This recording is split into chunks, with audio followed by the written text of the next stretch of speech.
Hi, so this is going to be a quick tutorial for how to use breakout rooms in Google Meet.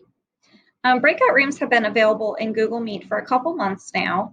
They originally weren't, which is why a lot of teachers were choosing to use Zoom in the spring, but luckily Google listened to us and we can use breakout rooms now. So how to do this, you will go up here to your little activities section. When you click on those three little shapes, it's going to bring up this menu and you're going to have three different options. So you have breakout rooms, polls, Q&A. Polls is if you just want to ask everybody a quick question and get some quick results. Q&A is if your students need to ask you questions and you want everybody to be able to see your responses. So we're going to click on breakout rooms. So once you click on that, you're going to see all your little students that are joined into your call. So you can see I have myself and then I have my two demo accounts. I'm going to click Set Up Breakout Rooms. So first it gives you the option of how many rooms you want. You can do up to like 100 rooms. So you could give a room for every student if you wanted them to just be working somewhere quietly without distractions, but you still want to check on them. So that could be a great option. I'm just going to leave it at 2 since I only have 2 people. You also have the option of timer. So timer is going to send everybody back to the main room after a certain amount of time. So that might be good if you're doing like a small group that need to be exactly 15 minutes. So I'm going to check that and just change that to 10 minutes. Click OK. Shuffle is if you don't really care who is in what group, it will just shuffle your kids around. So you don't have to spend time putting them in different rooms. Okay, so down here, your breakout rooms are automatically called breakout room 1, breakout room 2, however many you have. So it may be a good idea if you renamed them so your students understood like exactly why they were in that room. So I'm going to rename this one Working Silently for students that needed absolute silence while working. Let's call this one Working with Conversation. Okay. So now if I did shuffle,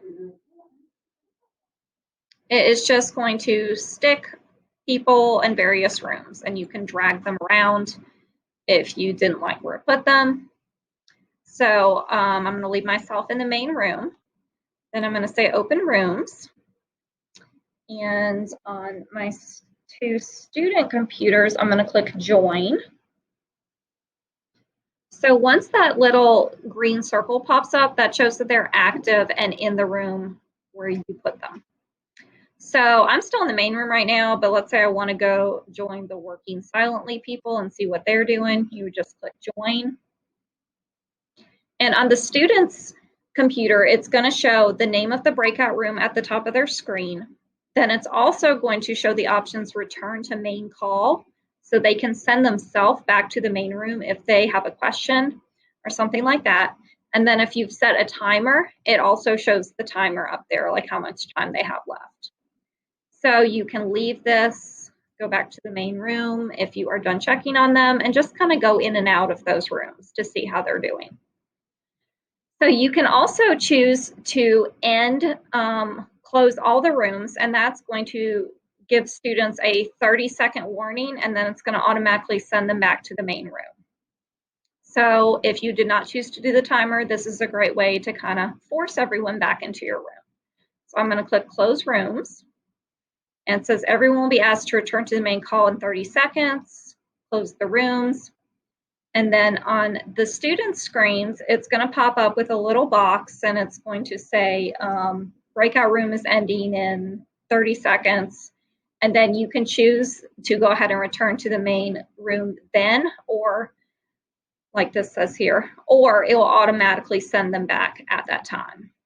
Okay, so I am going to close rooms, close all rooms now.